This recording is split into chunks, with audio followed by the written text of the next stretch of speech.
European leaders are on edge as the prospect looms of Trump pulling 20,000 troops from the continent. European leaders grappling with how to handle nicer relations with the U.S. as President Trump regained control of the White House this year. Let's remember just a couple of days ago, well, after the Friday Trump-Zelensky meeting, Finland refused to give bunkers to the U.S. Navy. A NATO member was refusing to give the U.S., a NATO member, the top payer on NATO, they refused to refuel the U.S. Navy vessels that protect the seas around Norway. This is ridiculous. Now, the Europeans have a serious problem of readiness that they're trying to fix, but it takes time. Camille Grand, former NATO official who is now with the European Council on Foreign Relations, said in the Washington Post report today, if Trump decides I'm going to pull out U.S. troops from Germany because I'm upset with the trade imbalance, that's much more complicated to manage than to say we have a plan to do this within X years. The comments come as European leaders have become increasingly anxious about the future of the security of the continent in the second year of Trump, with the Washington Post reporting that leaders are worried that the American president is too friendly with Moscow and that they widely expect him to pull back roughly 20,000 U.S. troops that were deployed to the continent by former President Joe Biden in the aftermath of Russia's full-scale invasion of Ukraine. I would not be surprised if at some point those troops go back to their home base in America, a NATO diplomat told the outlet, while noting that those troops were sent to Europe at the height of the emergency and that their exit would be, so to speak, a return to normalcy.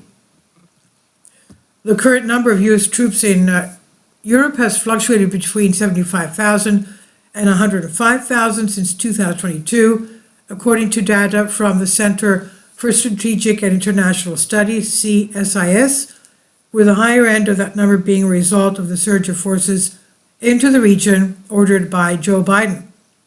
But fears persist that those numbers could fall even more rapidly than expected under Trump, despite assurances from Trump administration officials that there are no imminent plans for a large reduction of forces on the continent.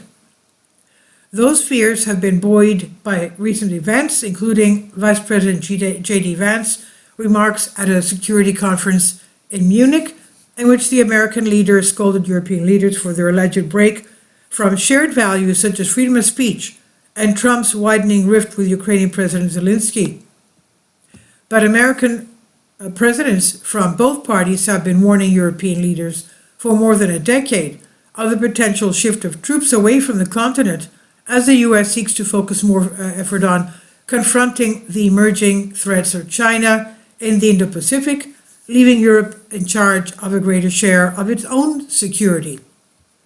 And indeed, the U.S. military footprint in Europe has already fallen drastically since the end of the Cold War, the CSIS data shows. At the height of hostilities between the U.S. and Soviet Union in the 1950s and 60s, the U.S. had nearly 500,000 troops deployed to the continent. There were still roughly 350,000 U.S. troops in Europe at the start of the 1990s and the end of the Cold War, a number that fell further to more than 100,000 at the turn of the century. Despite the consistent warnings, European leaders now fear that the timeline to move troops from the continent could accelerate further under Trump, leaving holes in European security countries they are not yet able to fill. I just worry that given, frankly, President Trump's mercurial nature, how much confidence really can Europe have in any degree of American protection and defense? Nigel Gould-Davies, a former British diplomat and senior fellow at the International Institute for Strategic Studies, told Washington Post. This is from Fox News on DNYUZ. Please leave your comments and thank you for your support. Please support my Patreon account. The daily posts are 5 videos daily, and they are totally different from what I have on my YouTube channel. Thank you so much for your support and that you find all my content so interesting. You'll find the Patreon account details in the description box below.